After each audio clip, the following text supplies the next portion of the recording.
ഇത് വെറുതെ പറഞ്ഞതല്ല, ഈ ഹദീസ് ഞാൻ വെറുതെ പറഞ്ഞതല്ല. കന്നിമൂല ഇല്ല എന്ന് ഞാൻ പറഞ്ഞില്ല.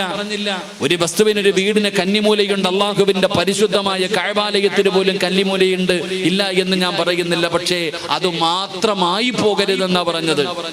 എന്റെ പ്രിയപ്പെട്ടവരെ, ചില വസ്തുക്കളിൽ, ചില സ്ഥലങ്ങളിൽ ശൈത്താനിന്റെ സാന്നിധ്യമുള്ള ചില സ്ഥലങ്ങളുണ്ട്. അതുകൊണ്ടാണ് നോക്കാൻ പറഞ്ഞത്. ചില സ്ഥലങ്ങളിൽ, ചില വീടുകളിൽ, വീട് ഒരു വലിയ വിഷയമാ. വീടെന്ന് പറയുന്നത് വലിയൊരു വിഷയമാ. ശൈത്താനിന്റെ സാന്നിധ്യമുള്ള ചില സ്ഥലങ്ങളുണ്ട്. മഹാനായ ആദരവായ പ്രവാചകൻ നബി മുഹമ്മദ് മുസ്തഫ സല്ലല്ലാഹു അലൈഹി വസല്ലമ തങ്ങളുടെ മുന്നിൽ ഒരു സഹാബി വന്നുകൊണ്ട് പറഞ്ഞു, നബിയേ, ഞാൻ സ്വന്തമായിട്ട് ഒരു വീട് വെച്ചു നബിയേ. ഇത്രയും കാലം ഞാൻ എന്റെ മാതാപിതാക്കളുടെ കൂടെ കുടുംബ വീട്ടിലാണ് താമസിച്ചിരുന്നത്. ഞാൻ സ്വന്തമായിട്ടൊരു വീട് വെച്ചു മാറി. സ്വന്തമായിട്ടൊരു വീട് വെച്ച് മാറി. ആ വീട്ടിലേക്ക് താമസം മാറിയത് മുതൽ എന്റെ സമ്പത്ത് മുഴുവനും നഷ്ടപ്പെട്ടു പോയി. എന്റെ മകൻ മരിച്ചുപോയി. എന്റെ ഭാര്യയ്ക്ക് രോഗമായി. സമാധാനമില്ല. വല്ലാത്ത ഒരു ജീവിതമാണ്. ദുആ ചെയ്യ് നബിയെ. നബി തങ്ങൾ പറഞ്ഞു കൊടുത്തു, ആ വീട് നിനക്ക് ചേർന്നതല്ല, അത് വിറ്റേക്കാൻ മഹാനായ നബിയുനാ റസൂലുള്ളാഹി സ്വല്ലല്ലാഹു അലൈഹി വസല്ലം നബി തങ്ങൾ പറഞ്ഞത്, ആ വീട് നീ വിട്ടേക്ക്, കാരണം നിനക്കത് ചേർന്ന വീടല്ല. ഇത് ഹദീസാ. മറ്റൊരു ഹദീസിൽ കാണാം, ചില സ്ഥലങ്ങളിൽ ശൈത്താനിന്റെ സാന്നിധ്യമുണ്ട്. മഹാനായ നബിയുനാ റസൂലുള്ളാഹി സ്വല്ലല്ലാഹു അലൈഹി വസല്ലമ തങ്ങളും സ്വഹാബത്തും യുദ്ധം കഴിഞ്ഞു വരികയാണ്. യുദ്ധം കഴിഞ്ഞു വരുമ്പോൾ ഒരു സ്ഥലത്തെത്തിയപ്പോ സഹാബത്ത് പറഞ്ഞു, നബിയെ, വല്ലാത്ത ക്ഷീണം, എല്ലാവർക്കും ഒന്ന് റെസ്റ്റ് എടുക്കാം. അങ്ങനെ പ്രവാചകനും സ്വഹാബത്തും എല്ലാവരും ഒരു സ്ഥലത്ത് റെസ്റ്റ് എടുത്തു. എന്റെ പ്രിയപ്പെട്ട സഹോദരങ്ങളെ, സുബഹി നമസ്കാരം ഖളയായി. അള്ളാഹുവിന്റെ പ്രവാചകൻ സല്ലല്ലാഹു അലൈഹി വസല്ലമ തങ്ങളുടെയും സഹാബത്തിന്റെയും സുബഹി നമസ്കാരം ഖളാ ആയി. നബി തങ്ങൾ ഉറക്കത്തിൽ നിന്ന് ചാടി എഴുന്നേറ്റപ്പോൾ നിസ്കാരത്തിന്റെ സമയം കഴിഞ്ഞു. നബി തങ്ങൾ ബിലാലിനോട് ചോദിച്ചു, ബിലാലെ, എന്തുകൊണ്ട് നീ വിളിച്ചില്ല? നിസ്കാരം ഖളയായില്ലേ, എന്തുകൊണ്ട് വിളിച്ചില്ല? ബിലാൽ തങ്ങൾ പറഞ്ഞു, നബി, അങ്ങ് വരെ ഉറങ്ങിപ്പോയി, പിന്നല്ലേ ഞാൻ. അപ്പൊ നബി തങ്ങൾ പറഞ്ഞു, എല്ലാവരും വാഹനത്തിൽ കയറ്, എല്ലാവരും അവരവരുടെ വാഹനത്തിൽ കയറ്, ഇവിടെ നിൽക്കരുത്, പെട്ടെന്ന് കയറ്. വാഹനത്തിൽ കയറി എല്ലാവരും പെട്ടെന്ന് അവിടെ നിന്ന് പോകുമ്പോ സഹാബത്ത് ചോദിച്ചു, എന്തേ നബിയെ പെട്ടെന്ന് പോകാൻ കാരണം? ആ സ്ഥലത്ത് നിന്ന് എന്തുകൊണ്ടാണ് പെട്ടെന്ന് എല്ലാവരും വാഹനത്തിൽ കയറാൻ പറഞ്ഞത്? നബി തങ്ങൾ പറഞ്ഞു കൊടുത്തു, നമ്മളെല്ലാവരും നിസ്കാരം കളയാകുന്ന രീതിയിൽ ഇവിടെ കിടന്നുറങ്ങിയിട്ടുണ്ടെങ്കിൽ ഈ സ്ഥലത്ത് ഇബ്ലീസിന്റെ സാന്നിധ്യമുണ്ട് മഹാനായ നബിയുനാ റസൂലുള്ളാഹി സ്വല്ലല്ലാഹു അലൈഹി വസല്ലം മുത്തി നബി അവിടെ നിന്ന് പറഞ്ഞു കൊടുത്തു. അപ്പൊ സുബഹി നമസ്കരിക്കാതെ കടന്നുറങ്ങുന്ന വീട്ടുകാരുണ്ടെങ്കിൽ ചിന്തിക്കണം, നമ്മൾ മനസ്സിലാക്കേണ്ട കാര്യം. അപ്പൊ ഞാൻ പറഞ്ഞു വന്നത്, ചില വീടുകൾ, ചില സ്ഥലങ്ങൾ, അവിടെ ശൈത്താനിന്റെ സാന്നിധ്യമുണ്ട്. അല്ലാഹു സുബ്ഹാനഹു വ തആല മലക്കുകളുടെ സാന്നിധ്യമുള്ള വീടുകളായി അല്ലാഹു നമ്മുടെ വീടുകൾ അല്ലാഹു മാറ്റി തരുമാറാകട്ടെ. അല്ലാഹു മാറ്റി തരുമാറാകട്ടെ. ശൈത്താനിന്റെ ശർറ് അല്ലാഹു ഒഴിവാക്കി തരുമാറാകട്ടെ. എന്റെ പ്രിയപ്പെട്ടവരെ, ശൈത്താനിന്റെ ശർറ് ഒഴിവാകാൻ പൈസ ഒന്നും മുടക്കേണ്ട കാര്യമില്ല. മന്ത്രവാദവും കൂടോത്രവും ഒന്നും നടത്തേണ്ട കാര്യമില്ല. നമ്മുടെ വീടിനകത്ത് കൂടിയിരിക്കുന്ന ഇബ്ലീസിനെ ഇറക്കി വിടാൻ 5 പൈസയുടെ ചെലവില്ല. അള്ളാഹുവിന്റെ വിശുദ്ധമായ ഖുർആനിലെ ഒരായത്ത് ആ വീടിനകത്തിരുന്ന് ഓതിയാൽ ഇബ്ലീസ് ഇറങ്ങിപ്പോകും. അള്ളാഹു അവന്റെ ശർറിൽ നിന്ന് നമ്മളെ രക്ഷപ്പെടുത്തുമാറാകട്ടെ. എന്തോതിയാ മതി? എന്തോതിയാ മതി? പറ മനുഷ്യന്മാരെ, വീടിനകത്ത് കൂടിയിരിക്കണ ശൈത്താനെ ഇറക്കി വിടണമെങ്കിൽ എന്തോതണം? ഖുർആനിലെ ഒറ്റ ആയത്ത് ഓതിയാ മതി. അള്ളാഹു ഓതാൻ ഭാഗ്യം തരുമാറാകട്ടെ. ഓതുവോ? നിനക്ക് വേണമെങ്കിൽ ഓത്, എനിക്കെന്ത് നിർബന്ധം? നിന്റെ വീടിനകത്ത് കൂടിയിരിക്കണ ശൈത്താൻ ഇറങ്ങിപ്പോണെങ്കിൽ നീ വേണമെങ്കിൽ പോയിരുന്ന് ഓത്. അത് അവൻ ആദ്യം ശരീരത്ത് കൂടിയിരിക്കണ ശൈത്താനെ ഇറക്കി വിട്. അള്ളാഹു ഭാഗ്യം തരുമാറാകട്ടെ. അവന്റെ ശർറിൽ നിന്ന് അള്ളാഹു നമ്മളെ രക്ഷപ്പെടുത്തുമാറാകട്ടെ. അപ്പൊ ഞാൻ പറഞ്ഞു വന്നത്, ആദ്യമായിട്ട് ചെയ്യേണ്ടത് 2 റക്അത്ത് നിസ്കരിച്ച് ദുആ ചെയ്യണം.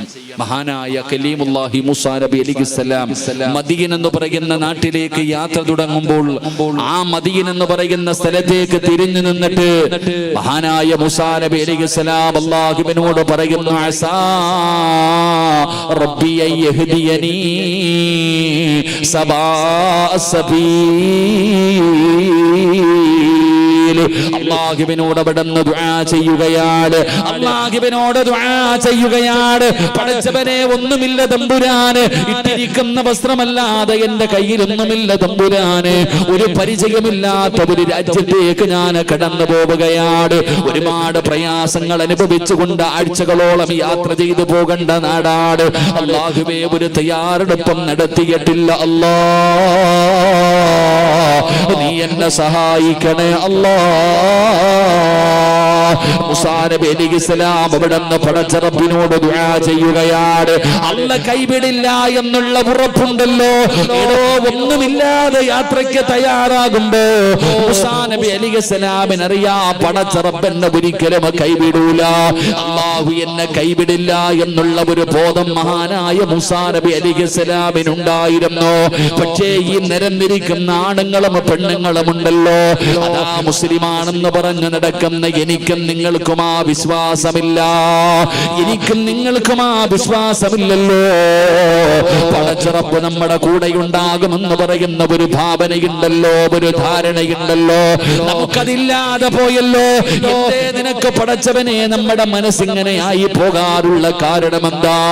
എന്റെ പ്രിയപ്പെട്ടവര്, അല്ലാഹുവിനെ കുറിച്ചുള്ള ഒരു സദ്വിചാരമുണ്ടല്ലോ, ഒരു നല്ല ഭാവന ഒരു മനുഷ്യന് വേണമെന്ന് മഹാനായ നബിയുനാ റസൂലുള്ളാഹി സ്വല്ലല്ലാഹു അലൈഹി വസല്ലമ തങ്ങൾ പറയുമ്പോ അത് എല്ലാവർക്കും ഉണ്ടാകണമെന്നില്ല. അത് എല്ലാവർക്കും ഉണ്ടാകണമെന്നില്ല. അത് അല്ലാഹു ഇഷ്ടപ്പെടുന്നവർക്ക് മാത്രമേ പടച്ച റബ്ബെന്നെ ഒരിക്കലും കൈവിടൂല. എന്തൊക്കെ പ്രയാസം വന്നാലും എന്റെ റബ്ബെന്നെ സഹായിക്കുമല്ലോ, എന്നെ രക്ഷപ്പെടുത്തുമല്ലോ. ഇങ്ങനെ ഒരു വിചാരം എല്ലാ മുസ്ലിമിനും ഉണ്ടാകണമെന്നില്ല. അങ്ങനെ ഉണ്ടാകണമെങ്കിൽ അവൻ ആരായിരിക്കണമെന്നറിയോ? മഹാനായ നബി മുഹമ്മദ് മുസ്തഫ സല്ലല്ലാഹു അലൈഹി വസല്ലമ തങ്ങൾ ഒരിക്കൽ അല്ലാഹുവിന്റെ പ്രവാചകൻ തന്റെ സ്വഹാബത്തിനോട് അല്ലാഹുവിനെ കുറിച്ച് പറഞ്ഞു കൊടുക്കുകയാണ്. ഈ പ്രപഞ്ചം മുഴുവൻ വടക്കി ഭരിക്കുന്ന രാജാതിരാജനായ മലിക്കുൽ ജബ്ബാറായ സർവാധിനാഥനായ സർവാധിപരനായ ഈ ലോകത്തിന്റെ അധിപനായ പടച്ച റബ്ബിനെ കുറിച്ച് ഇങ്ങനെ വിശദീകരിച്ചു കൊടുക്കുമ്പോ സ്വഹാബത്ത് ചോദിക്കുന്നു, യാ റസൂലല്ലാഹ്, അല്ലാഹുവിന്റെ നബിയേ, അല്ലാഹു എവിടെയാണ് ഇരിക്കുന്നത്? ആകാശത്തിലാണോ, ഭൂമിയിലാണോ, കൊട്ടാരത്തിലാണോ, കുടിലിലാണോ, കടലിനടിത്തട്ടിലാണോ? എവിടെയാണ് അല്ലാഹു ഇരിക്കുന്നത്? ആ സമയത്ത് പ്രവാചകൻ അവിടെന്ന് പറഞ്ഞു കൊടുത്തു. അല്ലാഹുവിന്റെ റസൂൽ പറയുകയാ, അല്ലാഹു ഇരിക്കുന്നത് അർശിലാണ് സഹാബ, അല്ലാഹു ഇരിക്കുന്നത് അർശിലാണ് സഹാബ. ഉടനെ സ്വഹാബത്ത് ചോദിക്കുന്നു, ഐന അർശുല്ലാഹ്, അല്ലാഹുവിന്റെ അർശിരിക്കുന്നത് എവിടെയാണ് നബിയേ? പ്രവാചകൻ അവിടെന്ന് പറയുന്നു, അല്ലാഹുവിന്റെ അർശിരിക്കുന്നത് എവിടെയെന്നറിയുവോ? ഖൽബുൽ മുഅ്മിനി അർശുല്ലാഹ്, ഒരു യഥാർത്ഥ വിശ്വാസിയുടെ ഹൃദയത്തിന്റെ അകത്താ പടച്ച റബ്ബിന്റെ അർശിരിക്കുന്നതെന്ന് അല്ലാഹുവിന്റെ പ്രവാചകൻ അവിടെന്ന് പറഞ്ഞു കൊടുക്കുമ്പോ അല്ലാഹുവിന്റെ പ്രവാചകന്റെ മുന്നിലിരുന്ന് സ്വഹാബത്ത് കരയുകയാ. അല്ലാഹുവിന്റെ റസൂലിന്റെ മുന്നിലിരുന്ന് സ്വഹാബത്ത് അവിടെന്ന് കരയുകയാണ്. റസൂലുള്ളാഹി ചോദിക്കുന്നു, എന്തിനാ സ്വഹാബ നിങ്ങളെ കരയുന്നത്? അല്ലാഹുവിന്റെ നബിയേ, ഞങ്ങളുടെ ഹൃദയത്തിന്റെ അകത്ത് പടച്ച റബ്ബിന്റെ അർശുണ്ടോ എന്ന് ഞങ്ങൾക്കറിയില്ലല്ലോ. ഞങ്ങളുടെ ഹൃദയത്തിന്റെ അകത്ത് പടച്ച റബ്ബിന്റെ സിംഹാസനമുണ്ടോ എന്ന് ഞങ്ങൾക്കറിയില്ലല്ലോ. വല്ല അടയാളവുമുണ്ടോ നബിയേ? വല്ല അടയാളവുമുണ്ടോ നബിയേ? അല്ലാഹുവിന്റെ പ്രവാചകൻ അവിടെന്ന് പറഞ്ഞു കൊടുക്കുകയാണ്, അല്ലാഹുവിന്റെ അർശ് ഹൃദയത്തിലുള്ള അടിമയ്ക്ക് ഉണ്ടാകുന്ന ചില ഗുണങ്ങൾ അവിടെന്ന് പറഞ്ഞു കൊടുക്കുകയാ. ആ അടയാളങ്ങളിൽപ്പെട്ട ഒരടയാളം എന്തെന്നറിയുമോ? ഇന്ന ഇൻദ ളന്നി അബ്ദീ, അല്ലാഹുവിന്റെ പ്രവാചകൻ പറയുന്നു, ഏതെങ്കിലും ഒരു മനുഷ്യൻ അല്ലാഹുവിനെ കുറിച്ച് നല്ല ഒരു ഭാവന വെച്ചാൽ അല്ലാഹു ഒരിക്കലും എന്നെ കൈവിടൂല, അല്ലാഹു ഒരിക്കലും എന്നെ സഹായിക്കാതിരിക്കില്ല. ആര് കൈവിട്ടാലും എന്റെ റബ്ബന്റെ കൈവിടുമെന്ന് പറയുന്ന ഉറച്ച ഒരു വിശ്വാസം ഏത് മനുഷ്യന്റെ ഹൃദയത്തിലുണ്ടോ അവന്റെ ഹൃദയത്തിന്റെ അകത്താ പടച്ച റബ്ബിന്റെ സിംഹാസനമുള്ളത്. അങ്ങനെ ജീവിച്ചിരുന്ന ഒരുപാട് അടിമകളുണ്ടല്ലോ. അങ്ങനെ ജീവിച്ചിരുന്ന പ്രവാചകനാണ് മഹാനായ ഖലീലുല്ലാഹി ഇബ്രാഹിം നബി അലൈഹിസ്സലാം. നമ്രൂദ് എന്ന് പറയുന്ന ഇസ്ലാമിന്റെ ഏറ്റവും വലിയ ശത്രുവായ ഭരണാധികാരിയാണ് നമ്രൂദ്. ആ നമ്രൂദിന്റെ അനുയായികൾ മഹാനായ ഇബ്രാഹിം നബി അലൈഹിസ്സലാമിനെ പിടിച്ചു കൊണ്ടുവരികയാണ്. തങ്ങളുടെ ദൈവങ്ങളെ തങ്ങളുടെ വിഗ്രഹങ്ങളെ തകർത്തതിന്റെ പേരിൽ ഇബ്രാഹിം നബിയെ പിടിച്ചു കൊണ്ടുവന്നു. കഠിനമായ ശിക്ഷയാണ് കൊടുക്കേണ്ടത്. ഇബ്രാഹിമിന് ഏറ്റവും വലിയ ശിക്ഷയാണ് കൊടുക്കേണ്ടത്. എന്ത് ശിക്ഷയാണ് കൊടുത്തതെന്നറിയുമോ? അതാ പടച്ചവനെ വലിയ ഒരു കുഴിയെടുക്കുകയാണ്, അതിനകത്ത് തീയങ്ങ് നിറയ്ക്കുകയാണ്, വലിയ ഒരു തീക്കുണ്ടാരമുണ്ടാക്കുകയാണ്. ആ തീയുടെ വലിപ്പത്തെ കുറിച്ച് പറയുന്നത് ആകാശത്തിലൂടെ പറന്നു പോകുന്ന പറവകൾ പോലെ കരിഞ്ഞു വീഴുന്ന രീതിയിൽ ഭയാനകമായ തീക്കുണ്ടാരമുണ്ടാകുകയാ. അടുത്തേക്ക് ഒരാൾക്ക് പോലും പോകാൻ കഴിയാത്ത ഭയാനകമായ തീക്കുണ്ടാരമാണ്. ഇബ്രാഹിം നബി അലൈഹിസ്സലാമിന് അമ്പം വില്ലും തയ്യാറാക്കി ഉയരമുള്ള സ്ഥലത്ത് കയറ്റി വച്ചിരിക്കുകയാണ് എയ്തു വിടുന്നതിന് വേണ്ടി. ഇബ്രാഹിം നബിയെ തൂക്കം തീക്കുണ്ടാരത്തിലേക്ക് അവിടുന്ന് വലിച്ചെറിയാ സമയമാകുമ്പോ അതാ വരുന്ന മുഖറബുൽ അംലാക്ക് മലക്ക് ജിബ്രീൽ. ആകാശ ലോകത്ത് നിന്ന് ജിബ്രീൽ എന്ന് പറയുന്ന മലക്കിറങ്ങി വരികയാ. ഇബ്രാഹിം നബിയേ, അങ്ങയെ ഞാൻ രക്ഷപ്പെടുത്തട്ടെ നബിയേ, ഈ തീക്കുണ്ടാരം ഞാൻ അടച്ചു കളയട്ടെ, ഞാൻ അങ്ങയെ രക്ഷപ്പെടുത്തട്ടെ. ഇബ്രാഹിം നബി അലൈഹിസ്സലാമിനോട് ജിബ്രീൽ എന്ന് പറയുന്ന മലക്ക് പറയുമ്പോ ഇബ്രാഹിം നബി പറഞ്ഞ മറുപടി എന്തെന്നറിയുമോ? വേണ്ട ജിബ്രീൽ, നിന്റെ സഹായം എനിക്ക് വേണ്ട ജിബ്രീൽ. എനിക്ക് എന്നെ പടച്ച റബ്ബുണ്ടല്ലോ, എന്നെ പടച്ച അല്ലാഹുവിനറിയാ എന്നെ രക്ഷപ്പെടുത്താൻ. ആ പടച്ച റബ്ബെന്നെ ഒരിക്കലും കൈവിടൂല. ഹസ്ബുനല്ലാഹ് ഹസ്ബുനല്ലാഹ്. ഇബ്രാഹിം നബി അലൈഹിസ്സലാം അവിടുന്ന് ജിബ്രീൽ എന്ന് പറയുന്ന മലക്കിനോട് പറഞ്ഞു കൊടുക്കുമ്പോ ചരിത്രം വായിക്കുന്നവരല്ലേ, അല്ലാഹുവിന്റെ വിശുദ്ധമായ ഖുർആൻ ചരിത്രം പറയുന്നുണ്ടല്ലോ. 40ഓളം ദിവസം ഫിർഔനിന്റെ അതാ ഭയാനകമായ തീക്കുണ്ടാരത്തിലേക്ക് ഉല്ലാസയാത്രയ്ക്ക് പോയ ഇബ്രാഹിം നബിയുടെ ചരിത്രം പറയുന്നുണ്ടല്ലോ. ശരീരത്തിലെ ഒരു രോമം പോലും കരിയാതെ, ശരീരത്തിലെ ഒരു രോമം പോലും കരിയാതെ ഫിർഔനിന്റെ തീക്കുണ്ടാരത്തിനകത്ത്, നമ്രൂദിന്റെ തീക്കുണ്ടാരത്തിനകത്ത് നിന്ന് മൂസാ നബി എഴുന്നേറ്റ് വന്നെന്ന്, ഇബ്രാഹിം നബി എഴുന്നേറ്റ് വന്നെന്ന് ചരിത്രം പറയുമ്പോ എന്റെ പ്രിയപ്പെട്ടവരെ, അള്ളാനെ കുറിച്ചൊരു നല്ല ഭാവന വെക്കണോ? ഈ സമുദായത്തിൽ ആത്മഹത്യ വല്ലാതെ വർദ്ധിച്ചു കൊണ്ടിരിക്കുകയാ. പണ്ട് മുസ്ലിം സമുദായത്തിൽ ആത്മഹത്യയില്ല, പക്ഷേ ഈ അടുത്ത കാലത്ത് ആത്മഹത്യ വല്ലാതെ വർദ്ധിക്കുകയാണ്. എന്തു പറഞ്ഞാലും കയറെടുത്ത് തൂങ്ങുകയാണ്, നരമ്പ് മുറിക്കുകയാണ്, വിഷമടിക്കുകയാണ്. എന്റെ പ്രിയപ്പെട്ടവരെ, എങ്ങനെയെങ്കിലും ഈ ജീവിതമൊന്ന് അവസാനിപ്പിച്ചാ മതിയെന്ന് തോന്നുന്ന സാഹചര്യം ജീവിതത്തിൽ കടന്നു വരുമ്പോ എന്തെങ്കിലും മാരകമായ രോഗമാകട്ടെ, സാമ്പത്തിക നഷ്ടമാകട്ടെ, കച്ചവടം തകർന്നു പോകലാകട്ടെ, അല്ലെങ്കിൽ മാനസികമായി തകർന്നു പോകുമ്പോ, അല്ലെങ്കിൽ പടച്ചവനെ നാണക്കേട് താങ്ങാൻ പറ്റാതെ അല്ലാഹു തന്ന ജീവിതം അവസാനിപ്പിക്കുന്ന മുസ്ലിമേ, നിങ്ങൾ എന്തിനാ ഭയപ്പെടുന്നത്? എന്തിനാ? ഈ ജീവിതം അവസാനിപ്പിക്കണമെന്ന് തോന്നുന്ന സമയത്ത് നിങ്ങൾക്ക് ഈ ദിക്റെന്ന് പറയാൻ കഴിയുമോ? ഏത് ദിക്റെന്നറിയോ? ഹസ്ബുനല്ലാഹു നിഅമൽ വകീൽ നിഅമൽ മൗലാ വ നിഅമൻ നസീർ.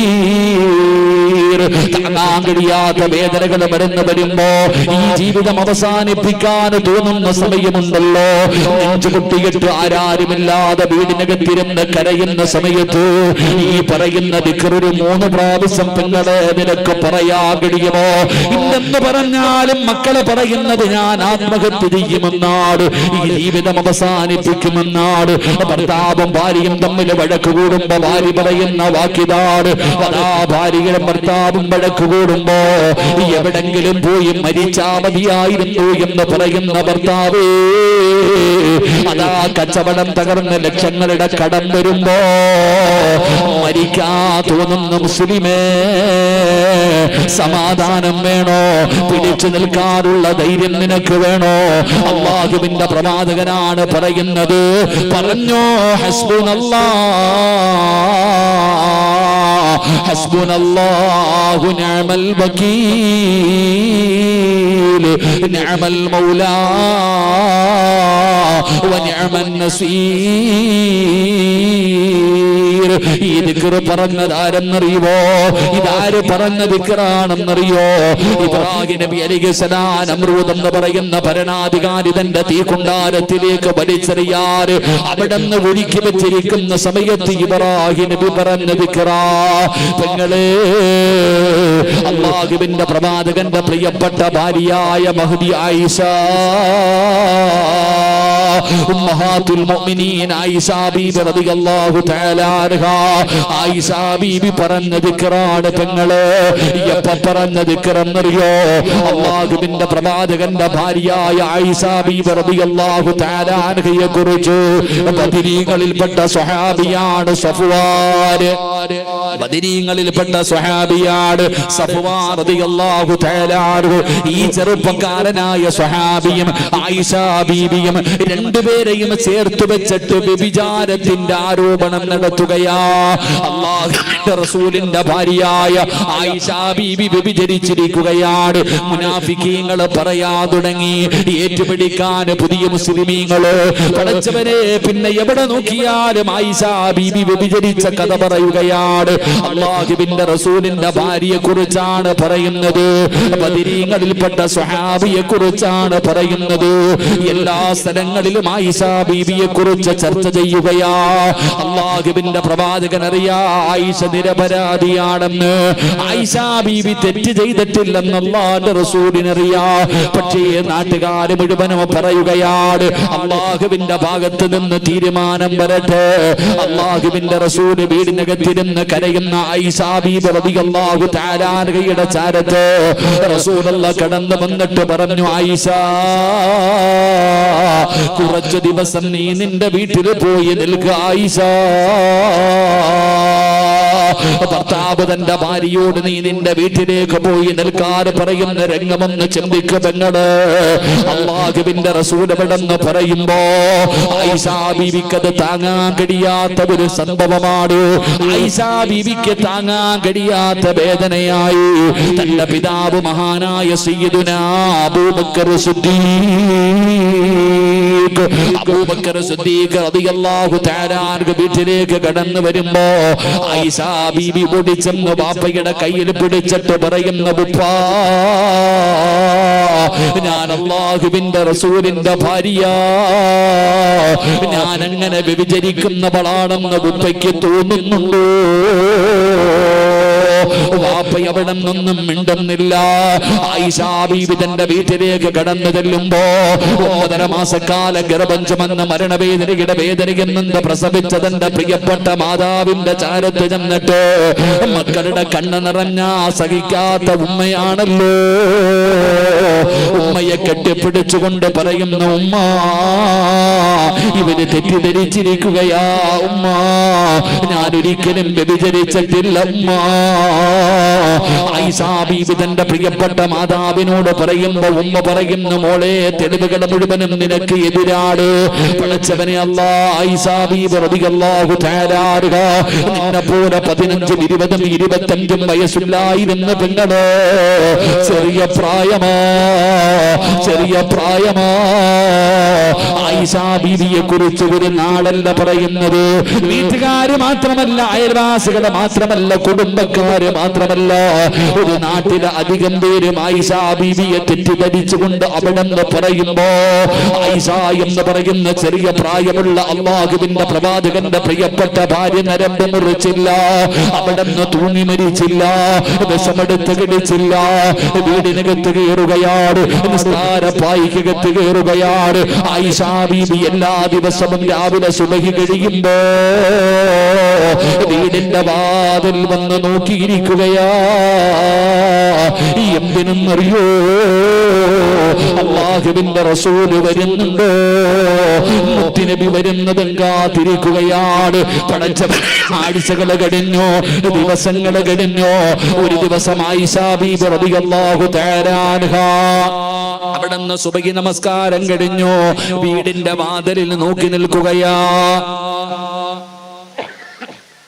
വീടിന്റെ വാതിലിൽ നോക്കി നിൽക്കുമ്പോ അല്ലാഹുവിന്റെ റസൂൽ ചിരിക്കുന്ന മുഖത്തോടെ കടന്നു വരികയാണ്. ആയിഷ ബീവിക്ക് മനസ്സിലായി, ഇറങ്ങി ഓടുകയാണ്. അല്ലാഹുവിന്റെ പ്രവാചകന്റെ ചാരത്ത് ചെന്നിട്ട് ചോദിക്കുന്നു, യാ റസൂലല്ലാഹ്, അല്ലാഹുവിന്റെ നബിയേ, ഞാൻ തെറ്റുകാരിയല്ലെന്ന് അല്ലാഹു പറഞ്ഞു, ഞാൻ നിരപരാധിയാണെന്ന് അല്ലാഹു പറഞ്ഞു. പരിശുദ്ധമായ ഖുർആനിൽ ആയത്തിറങ്ങിയോ? ജിബ്രീൽ ഏഴാകാശം കടന്ന് ഖുർആനിന്റെ ആയത്തുമായി ഇറങ്ങി വന്നില്ലേ നബിയേ? അല്ലാഹുവിന്റെ റസൂൽ പറഞ്ഞു, ആയിഷ, നീ തെറ്റ് ചെയ്തിട്ടില്ലെന്ന് പടച്ച റബ്ബ് പറഞ്ഞിരിക്കുകയാ. ആയിഷ ബീവി പറയുന്നു, എനിക്കുറപ്പായിരുന്നു നബിയേ, ഏഴാകാശം കടന്ന് ഖുർആനിന്റെ ആയത്തുമായി ജിബ്രീൽ വരുമെന്ന് എനിക്കുറപ്പായിരുന്നു നബിയേ. പെങ്ങളെ എങ്ങനെയാണ് വിളിച്ചിറക്കിയതെന്നറിയുമോ? അല്ലാഹുവിന്റെ അർശിന്റെ ഭാഗത്ത് നിന്ന് ഖുർആനിന്റെ ആയത്തുമായി ഏഴാകാശം കടന്ന് മദീനത്ത് മുത്തുനബിയുടെ വീടിനകത്തേക്ക് ജിബ്രീലിനെ വിളിച്ചിറക്കിയത് എങ്ങനെയെന്നറിയോ? അല്ലാഹുവിന്റെ റസൂൽ ചോദിക്കുകയാ, എങ്ങനെയാ ആയിഷ? അല്ലാഹുവിന്റെ സഹായം നിനക്ക് ലഭിക്കാനുള്ള കാരണം എന്താ? നാട്ടുകാര് മുഴുവനും നീ തെറ്റുകാരിയാണെന്ന് പറഞ്ഞപ്പോ എങ്ങനെയാ നീ പിടിച്ചു നിന്നത്? എങ്ങനെയാണ് നിന്റെ മനസ്സിന് സമാധാനം കൊടുത്തത്? ആ സമയത്താണ് ആയിഷ ബീബി റളിയല്ലാഹു തആല അൻഹ പറയുന്നത്, ഞാൻ പറഞ്ഞത് ഒരു ദിക്റാണ് നബിയേ,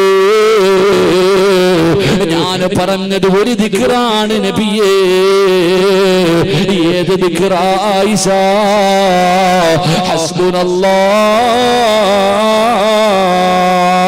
ഹസ്ബുനല്ലാഹു നിഅമൽ വകീൽ നിഅമൽ മൗലാ വനിഅമൻ നസീർ. ഈ ദിക്റാണ് ആയിഷ ബീവി പറഞ്ഞത്. ഈ ദിക്റാണ് ആയിഷ ബീവി പറഞ്ഞത്. ഇത് പറഞ്ഞിട്ടാ നബിയെ ഞാൻ ഈ പ്രതിസന്ധിയിൽ പിടിച്ചു നിന്നത്.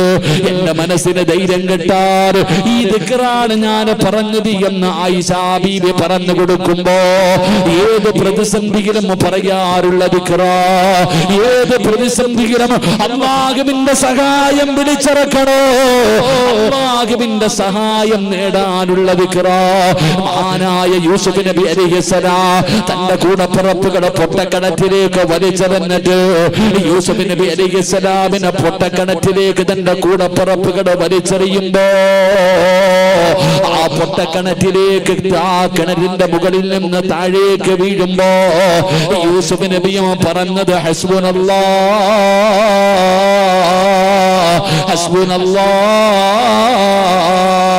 ഈ ദിക്റ് പറഞ്ഞപ്പോഴാണ് അല്ലാഹു വിളിക്കുന്നു, ജിബ്രീലേ, ജിബ്രീലേ, യൂസുഫ് താഴെ എത്തുന്നതിന് മുമ്പ് രക്ഷപ്പെടുത്തണം ജിബ്രീൽ. എന്റെ പ്രിയപ്പെട്ടവരെ, ജിബ്രീൽ പറയുകയാണ്, എന്റെ ജീവിതത്തിൽ പ്രയാസപ്പെട്ട ചില സമയങ്ങളുണ്ട്. ആ സമയങ്ങളിൽ പെട്ട ഒരു സമയം ഏതെന്നറിയുമോ? കിണറിന്റെ മുകളിൽ നിന്ന് കൂടപ്പുറപ്പുകൾ യൂസുഫ് നബിയെ കിണറ്റിലേക്ക് വലിച്ചെറിഞ്ഞു. താഴെ പാറയാണ്. ആ പാറയിലേക്ക് യൂസുഫ് നബി ചെന്ന് വീഴുന്നതിന് മുമ്പ് അല്ലാഹുവിന്റെ അർശിന്റെ ഭാഗത്ത് നിന്ന് ജിബ്രീൽ ഈ കിണറ്റിന്റെ അടിത്തട്ടിലേക്ക് ഇറങ്ങി വരികയാ. യൂസുഫ് നബിയെ കയ്യിൽ ഇങ്ങനെ കോരിയെടുത്തിട്ട് ആ കിണറ്റിലൊരു പാറക്കഷ്ണത്തിന്റെ മുകളിലേക്ക് വെച്ചിട്ട് അവിടെ നിന്ന് യൂസുഫിനെ സമാധാനിപ്പിച്ചു എന്ന് ചരിത്രം പറയുമ്പോ ജീവിതത്തിൽ താങ്ങാൻ കഴിയാത്ത പ്രതിസന്ധി വരുന്ന സമയത്ത് നിങ്ങൾക്ക് പിടിച്ചു നിൽക്കാറുള്ള ഒരു ആയുധമാണ് ഹസ്ബുനല്ലാഹു നിഅമൽ വകീൽ നിഅമൽ മൗലാ വനിഅമൻ നസീർ. ഈ ദിക്ർ നിങ്ങൾ പഠിച്ചു വെച്ചോ. അതുകൊണ്ട് മഹാനായ മൂസാ നബി അലൈഹിസ്സലാം മദീന എന്ന് പറയുന്ന രാജ്യത്തേക്ക് യാത്ര ചെയ്ത് തുടങ്ങുമ്പോ അവിടെ ആദ്യമായിട്ട് പറഞ്ഞത് ദുആയാ, അല്ലാഹുവിൽ പ്രതീക്ഷ വെക്കുകയാ. അല്ലാഹുവിനെ കുറിച്ചുള്ള ഒരു സദ്വിചാരം മൂസാ നബിക്ക് ഉണ്ടായിരുന്നു. ഇതാണ് നമുക്കും വേണ്ടത്. ജനങ്ങൾ എന്ത് പറയട്ടെ, ജനങ്ങൾ എന്ത് കാണട്ടെ, അതിലൊന്നും നമുക്കൊന്നുമില്ലടോ. ജനങ്ങളുടെ തൃപ്തിയല്ല നമുക്ക് വേണ്ടത്, അല്ലാഹുവിന്റെ പൊരുത്തവും തൃപ്തിയുമാണ് നമുക്ക് വേണ്ടത്. എന്റെ പ്രിയപ്പെട്ടവരെ, സുൽത്താൻ മുറാദ് അവിടെ നിന്നൊരു സ്വപ്നം കാണുകയാണ്. പടച്ചവനെ, ഇസ്ലാമിന്റെ ഭരണാധികാരികളിൽപ്പെട്ട ഒരു മഹാനാ. അതാ സുൽത്താൻ മുറാദ് അവിടെ നിന്നൊരു സ്വപ്നം കാണുകയാണ്. തന്റെ ജനങ്ങളുടെ പ്രയാസങ്ങളെ കുറിച്ച് സ്വപ്നം കാണുകയാ. സുബഹി നമസ്കാരം കഴിഞ്ഞു.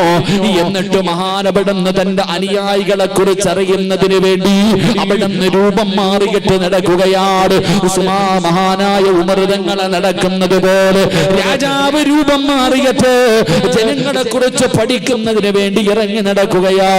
സുൽത്താൻ മുറാദും തന്റെ അനുയായിയും കൂടെ സുബഹി നമസ്കാരം കഴിഞ്ഞിട്ട് അവിടുന്ന് രൂപം മാറിയിട്ട് ജനങ്ങളുടെ നടുവിലൂടെ നടന്നു പോകുമ്പോ വഴിയോരത്തൊരു ചെറുപ്പക്കാരൻ കിടക്കുകയാ. വഴിയോരത്തൊരു മനുഷ്യനിങ്ങനെ മരിച്ചു കിടക്കുകയാണ്. ഒരാളും തിരിഞ്ഞു നോക്കുന്നില്ല, ഒരാളും അവിടെ നിന്ന് സഹായിക്കുന്നില്ല. മരിച്ചു കിടക്കുകയാണ്, മരിച്ചു കിടക്കുകയാണ്. സുൽത്താൻ മുറാദ് അവിടെ നിന്ന് ചോദിക്കുന്നു, ജനങ്ങള് എന്തുകൊണ്ടാണ് നിങ്ങൾ ഈ മനുഷ്യൻ മരിച്ചു കിടന്നിട്ട് തിരിഞ്ഞു നോക്കാത്തത്? നിങ്ങൾ ഈ മനുഷ്യനെ എന്തുകൊണ്ട് നിങ്ങൾ സഹായിക്കുന്നില്ല? ആ സമയത്ത് ജനങ്ങൾ പറയുകയാ, ഈ മനുഷ്യൻ ആരെന്നറിയോ? ഈ നാട്ടിലെ ഏറ്റവും വലിയ കള്ളുകുടിയനാ, ഈ നാട്ടിലെ ഏറ്റവും വലിയ വ്യഭിചാരിയാ. പടച്ചവനെ, ഈ മനുഷ്യന് മക്കളില്ല, ഒരു ഭാര്യ മാത്രമേ ഉള്ളൂ. ഇവൻ മോശമായ ജീവിതം നയിക്കുന്നവനാണ്. ഇവന് പരസ്യമായി കള്ളുവാകുന്നത് ഞങ്ങൾ കാണുന്നവരാ. അതാ ശരീരം പറ്റി ജീവിക്കുന്ന പെണ്ണുങ്ങളുടെ വീട്ടിലേക്ക് പോകുന്നത് ഞങ്ങൾ കണ്ടിട്ടുണ്ട്. അതുകൊണ്ട് ഒരാളും ഈ മനുഷ്യനെ സഹായിക്കില്ല. സുൽത്താൻ മുറാദ് ചോദിക്കുന്നു, ഇത് അല്ലാഹുവിന്റെ റസൂലിന്റെ സമുദായമല്ലേ? ഇതിന് മുമ്പത്ത് മുഹമ്മദിൽപ്പെട്ട മനുഷ്യനല്ലേ? അവർക്കറിയില്ല ഭരണാധികാരിയാണ് ചോദിക്കുന്നതെന്ന്. അവസാനം രാജാവും പടച്ചവരെ സേവകനും കൂടെ ജനാസ എടുക്കുകയാണ്. ആ മയ്യത്തെടുത്തുകൊണ്ട് ഈ മനുഷ്യന്റെ വീട്ടിലേക്ക് കടന്നു ചെന്നു. ഈ മനുഷ്യന്റെ വീട്ടിലേക്ക് ജനാസ കൊണ്ടുപോയി വീടിന്റെ മുമ്പിൽ കൊണ്ടുവെക്കുമ്പോ അദ്ദേഹത്തിന്റെ പ്രിയപ്പെട്ട ഭാര്യ കരയുകയാ. തന്റെ പ്രിയപ്പെട്ട ഭർത്താവിന്റെ ജനാസ കണ്ടവനും നശിപ്പിച്ച് കളയുകയാ. കണ്ണ് മുഴുവനും പൊട്ടിച്ച് നശിപ്പിച്ച് കളയുകയാണ്. എന്നിട്ട് പറയുന്നു, അൽഹംദുലില്ലാഹ്, പടച്ചവനെ, ഇന്നൊരുപാട് മുസ്ലിമീങ്ങളെ കള്ളുകുടിയിൽ നിന്ന് രക്ഷപ്പെടുത്തിയല്ലോ അല്ലാഹ്. ആ മനുഷ്യൻ പറയുന്നു, അൽഹംദുലില്ലാഹ്. ആ ഭാര്യ പറയുകയാണ് സുൽത്താനിനോട്, എന്റെ ഭർത്താവ് ശരീരം വിറ്റ് ജീവിക്കുന്ന പെണ്ണുങ്ങളുടെ വീട്ടിൽ പോവുകയാണ്. എന്തിനാ അവർ ശരീരം വിൽക്കുന്നത്? അവർക്ക് പൈസ കിട്ടാനല്ലേ? ഈ മനുഷ്യന് വീട്ടിൽ പോയിട്ട് ആ മോശമായ ജീവിതം നയിക്കുന്ന പെണ്ണുങ്ങളുടെ കയ്യിൽ പൈസ കൊടുത്തിട്ട് പറയുകയാ, ഇന്നൊരാളെയും നിങ്ങളെ തെറ്റിലേക്ക് കൊണ്ടുപോകരുത്. നിങ്ങൾ ഒരാളും ഇന്ന് മോശമായ രീതിയിൽ പോകരുത്. പെണ്ണുങ്ങളുടെ കയ്യിൽ പൈസ കൊടുത്തിട്ട് അവരെ ആ സ്വഭാവത്തിൽ നിന്ന് പിന്തിരിപ്പിക്കുകയാ. ആ പെണ്ണ് പറയുന്നു, എന്റെ ഭർത്താവ് പറയുകയാണ്, അൽഹംദുലില്ലാഹ്, ഇന്നൊരുപാട് ചെറുപ്പക്കാര് വ്യഭിചാരത്തിൽ നിന്ന് രക്ഷപ്പെടുത്തിയല്ലോ അല്ലാഹ്. അവിടുന്ന് പ്രിയപ്പെട്ട ഭർത്താവ് പറയുമ്പോ ഭാര്യ ഭർത്താവിനോട് പറയുകയാ, നിങ്ങൾ കള്ള് വാങ്ങുന്നത്, നിങ്ങൾ മോശമായ പെണ്ണുങ്ങളുടെ വീട്ടിൽ പോകുന്നത് ഈ ജനങ്ങളൊക്കെ കാണുകയാണ്. അവർ ലാഹിറാണ് നോക്കുന്നത്, അവർക്ക് മറ്റുള്ളതറിയില്ലല്ലോ. നിങ്ങളിങ്ങനെ ജീവിക്കരുത്, നിങ്ങളിങ്ങനെ പരസ്യമായി ചെയ്യരുത്. നിങ്ങൾ ചെയ്താ, നിങ്ങൾ മരിച്ചാൽ ഒരാൾ പോലും നിങ്ങളുടെ മയ്യത്ത് കുളിപ്പിക്കാൻ വരില്ല, മയ്യത്ത് പൊതിയാൻ വരില്ല, മയ്യത്ത് നിസ്കരിക്കാൻ വരില്ല എന്ന് പറഞ്ഞുകൊണ്ട് തന്റെ പ്രിയപ്പെട്ട ഭാര്യ ഉപദേശിക്കുമ്പോ ആ മനുഷ്യൻ പറഞ്ഞ മറുപടി എന്തെന്നറിയോ? പെണ്ണേ, ഞാൻ മരിച്ചാൽ എന്റെ മയ്യത്ത് കുളിപ്പിക്കുന്നത് ആരെന്നറിയോ? ഈ രാജ്യത്തിന്റെ ഭരണാധികാരിയാ. ആരാ പറഞ്ഞത് എന്റെ മയ്യത്ത് കുളിപ്പിക്കാൻ ആള് വരില്ലെന്ന്? എന്റെ ജനാസ കുളിപ്പിക്കാൻ ഈ രാജ്യത്തിന്റെ ഭരണാധികാരി വരും പെണ്ണ്. ആ മനുഷ്യനായിരിക്കും എന്റെ മയ്യത്ത് പൊതിയുന്നത്. രാജ്യത്തിന്റെ ഭരണാധികാരിയാണ് എന്റെ മയ്യത്ത് കുളിപ്പിക്കുന്നത്, എന്റെ കഫം പൊതിയുന്നത്. ഈ നാട്ടിൽ ഒരാൾക്കും കിട്ടാത്ത ജനാസ നമസ്കാരം എനിക്ക് കിട്ടും പെണ്ണ്. രാജ്യത്തിന്റെ ഭരണാധികാരി തന്നെ എന്റെ ജനാസയ്ക്ക് ഇമാമത്ത് നിൽക്കും. അല്ല എന്നെ കൈവിടൂലടി, അല്ല എന്നെ ഒരിക്കലും കൈവിടൂല. ഞാൻ ചെയ്യുന്ന സൽക്കർമ്മം എന്താണെന്ന് നിനക്കറിയാമല്ലോ. ഭർത്താവ് ഭാര്യയോട് പറയുമ്പോ ഭാര്യ ചിരിക്കുകയാ. എന്റെ ഭർത്താവ് മരിച്ചാൽ ഇസ്ലാമിന്റെ ഭരണാധികാരി മയ്യത്ത് കുളിപ്പിക്കാൻ വരുമെന്ന് പറയുമ്പോ, കഫം പൊതിയാൻ വരുമെന്ന് പറയുമ്പോ, നിസ്കരിക്കാൻ വരുമെന്ന് പറയുമ്പോ, പടച്ചവനെ അല്ലാഹു ഇഷ്ടപ്പെട്ട ആയിരങ്ങൾ എന്റെ മയ്യത്ത് നമസ്കാരത്തിൽ പങ്കെടുക്കുമെന്ന് പറയുമ്പോ ഭാര്യ കളിയാക്കി ചിരിക്കുകയാ. ഇത് പറഞ്ഞു കഴിയുമ്പോ സുൽത്താൻ മുറാദിന്റെ കണ്ണ് നിറയുകയാ. അവിടുന്ന് തന്റെ രൂപമങ്ങ് മാറ്റുകയാ. പെണ്ണേ, നിന്റെ ഭർത്താവ് പറഞ്ഞത് സത്യമാ. ഞാൻ ഈ രാജ്യത്തിന്റെ ഭരണാധികാരിയാ. അല്ലാഹുവേ, ആ മനുഷ്യന്റെ ജനാസ കുളിപ്പിച്ചത് സുൽത്താൻ മുറാദാ. അവിടുത്തെ കഫം പൊതിഞ്ഞത്, അവിടുത്തെ മയ്യത്ത് നമസ്കാരത്തിന് ഇമാമത്ത് നിന്നത് ഒരാളും കാണാത്ത രീതിയിൽ പടച്ചവരെ ആയിരങ്ങളാണ് ജനാസ നമസ്കാരത്തിൽ പങ്കെടുത്തത്. ആ മനുഷ്യൻ തന്റെ ഭാര്യയോട് പറഞ്ഞു, പെണ്ണേ, അല്ലാഹു എന്നെ കൈവിടൂല, അല്ലാഹു എന്നെ കൈവിടൂല. അതുകൊണ്ട് ഈ സദസ്സിലിരിക്കുന്നവരോട് പറയുകയാ, ആര് കൈവിട്ടാലും റബ്ബ് കൈവിടില്ല. ഈ വിശ്വാസമാണ് നമുക്ക് വേണ്ടത്, ഈ പ്രതീക്ഷയാണ് നമുക്ക് വേണ്ടത്. അതുകൊണ്ട് മദീന എന്ന് പറയുന്ന സ്ഥലത്തേക്ക് മൂസാ നബി യാത്ര തുടങ്ങുമ്പോ ആദ്യമായിട്ട് അല്ലാഹുവോട് പറയുകയാ, അല്ലാ അയ്യഹ്ദിയനീ സവാഅ സബീൽ. പടച്ച റബ്ബിനോട് ദുആ ചെയ്യുകയാ. ഈ ചരിത്രത്തിൽ നിന്ന് നമ്മൾ പഠിക്കേണ്ട ഒന്നാമത്തെ പാഠം, ഏത് നല്ല കാര്യം ചെയ്യാൻ തുടങ്ങുമ്പോഴും നീ 2 റക്അത്ത് നിസ്കരിച്ചിട്ട് ദുആ ചെയ്യണേ. അല്ലാഹുവിന്റെ സഹായം വാങ്ങണേ, അല്ലാഹുവിന്റെ ബർക്കത്ത് നിനക്ക് വേണ്ടേ, റബ്ബിന്റെ സഹായം നിനക്ക് വേണ്ടേ. അത് നീ ചോദിച്ചു വാങ്ങണമെന്ന് നബി മുഹമ്മദ് മുസ്തഫ.